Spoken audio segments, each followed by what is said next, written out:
మొదటివాడు ఒక స్త్రీని పెండ్లి చేసుకుని సంతానం లేక చనిపోయాను గనుక రెండవ వాడు ఆమెను పెండ్లి చేసుకునను వాడును సంతానం లేక చనిపోయాను అటువలే మూడవ వాడును చనిపోయాను ఇట్లు 7 సంతానము లేకయే చనిపోయిరి.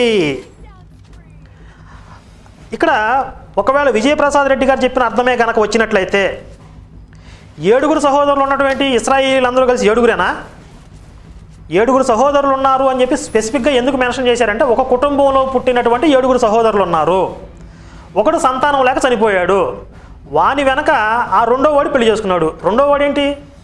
మొత్తం ఇశ్రాయేలు జాతి అంతటిని ఉద్దేశించి చెప్తే రెండో వాడు మూడో వాడు ఎట్లా కౌంట్ చేస్తున్నారు? ఏ ప్రమాణం ప్రకారం తీసుకున్నారు? అంటే ఎల్కేజీ చదివిన పిల్లలకు కూడా ఇంత స్పష్టంగా అర్థమయ్యే విషయాన్ని పట్టుకుని ఈయన సహోదరులు అంటే ఒక కుటుంబంలో పుట్టిన వాళ్ళు కాదు, మొత్తం జాతి అంతటిని ఉద్దేశించి చెప్పాడు అంటున్నారు. మీకు దీనికి అదనంగా ఇంకొక విషయాన్ని కూడా చెప్తా. ఈయన చెప్పినటువంటి ద్వితీయోపదేశ